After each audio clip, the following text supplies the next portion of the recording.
This World War II shelter could be built in under an hour with basic tools by ordinary people. And well, it saved real lives.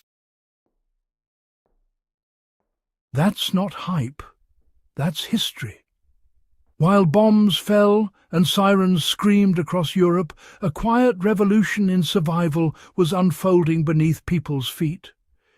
Governments knew they couldn't protect everyone with concrete bunkers and steel domes. So they did something smarter. They taught civilians how to disappear underground fast. What emerged was a hidden world of rapid-build World War II shelters, designed for speed, simplicity and survival. By the late 1930s, war planners faced an uncomfortable truth. Air raids had changed everything. Cities were no longer safe. Front lines no longer mattered. And building permanent shelters for millions of civilians was impossible. Materials were scarce. Time was shorter. The answer wasn't bigger defences, it was faster ones. Civil defence experts realised survival depended on something radical for its time. Shelters that could be built by families themselves, often in their own gardens, using simple materials and basic instructions. Speed was the priority. Protection came from smart design, not thick concrete. This wasn't luxury. It was controlled desperation turned into engineering. Here's where things get fascinating. Some World War II emergency shelters were specifically designed to be completed in roughly 45 minutes once materials were on site. Not by engineers, not by soldiers, by ordinary civilians. The designs relied on pre-cut components, shallow excavation and structural principles that use the earth itself as the main shield. The key wasn't depth, it was shape. Curved roofs distributed blast pressure. Narrow entrances reduced shock waves. Soil absorption handled what concrete couldn't. These shelters weren't meant to withstand direct hits. They were built to survive what actually killed most people: flying debris, collapsing walls, and pressure waves. Modern thinking often assumes thicker walls equal better protection. World War II proved something older civilizations already knew. Earth is honestly one of the best defensive materials ever used. It absorbs shock, it dampens sound, it stops shrapnel cold. These rapid-build shelters use the ground as insulation, blast protection and camouflage. Many were barely visible from above. A low profile saved lives. A simple mound of dirt could mean the difference between survival and disaster. And here's the clever part. These shelters didn't fight explosions. They redirected them. Pressure waves passed over instead of through.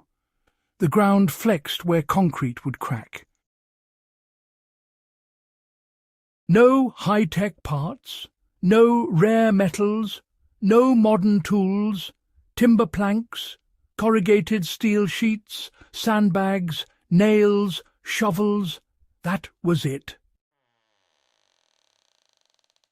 Some designs used nothing more than wood framing and packed soil. Others incorporated curved steel panels bolted together on site. Every piece was sized so 2 adults could carry it. Every joint was simple enough to assemble under stress. This mattered because shelters weren't built in calm conditions. They were built with sirens wailing, with children crying, with the clock ticking. Complexity would have killed people. Simplicity saved them. Once sealed inside, these shelters felt tight, claustrophobic, dark, but they worked. Benches lined the walls. Storage compartments held water, first aid kits and emergency rations. Ventilation pipes bent at angles to block blast pressure while still allowing airflow. People sat shoulder to shoulder. Silence was common, not because they were calm, but because listening mattered. You listened for bombs, you listened for collapse, you listened for the moment it was safe to emerge. And many did emerge. That's the part history often skips. These shelters weren't perfect, but survival rates were dramatically higher for those who used them correctly. One of the smartest features was ventilation. You see, a straight pipe would funnel pressure inside like a cannon. Designers avoided that mistake. Instead, vents were bent or baffled. This way, air could move, but shock waves simply couldn't. This idea wasn't new, not at all. Ancient fortifications used similar techniques. Medieval castles understood airflow long before electricity was even a thought.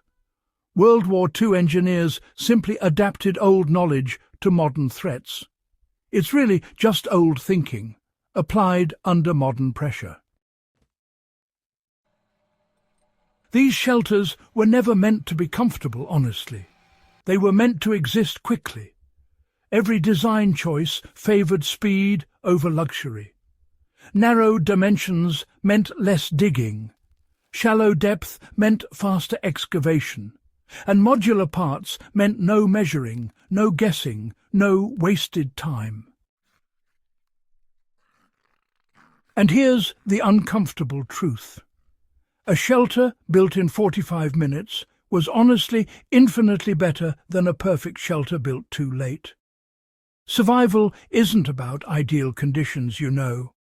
It's about what works when nothing else does. This is where the story becomes, well, relevant again. The principles behind these shelters haven't aged at all. Earth shielding still works. Curved structures still deflect force. And simple ventilation, believe it or not, still saves lives. Long before modern technology, humans survived by understanding materials, pressure, and environment. World War II didn't invent these ideas. It revived them, and then, strangely enough, forgot them once the war ended. Today, we rely on centralized systems, big infrastructure, expensive solutions. But, you know, history shows another path. Small, fast, personal, practical. After the war, cities rebuilt upward, not downward. Shelters were dismantled. Instructions were archived. The knowledge faded. Not because it failed, but because it reminded people of fear. But survival knowledge doesn't become obsolete. It becomes dormant. And when you study these designs, you see something powerful. Ordinary people, with basic tools, protected themselves against one of the most destructive forces in history. So, the real story isn't about shelters, you know. It's about mindset, preparation, adaptability, using what you have instead of just waiting for rescue. Before all these modern systems, survival really depended on knowledge that was passed hand to hand, family to family, community to community. These 45-minute shelters, well, they prove something a bit uncomfortable, but honestly empowering. You don't need advanced technology to survive chaos. You need understanding, planning, and above all, the courage to act fast. This channel exists to uncover knowledge like this. Not fantasy, not myths. Real techniques that worked when failure meant death. These shelters were born from urgency, shaped by experience, and refined by necessity. They remind us that history isn't just something to watch, it's something to learn from. And sometimes the most powerful survival tools aren't new inventions, they're forgotten ones. If this story surprised you, well, that's the point. History hides its best lessons in plain sight. If you want more forgotten survival knowledge, more ingenious solutions from before modern technology took over, you're in the right place. Subscribe to Before Modern Times for stories that matter. Like the video if you learned something new. Share it with someone who loves real history, not the polished version. And stay curious, because the past still has a lot to teach us about surviving the future.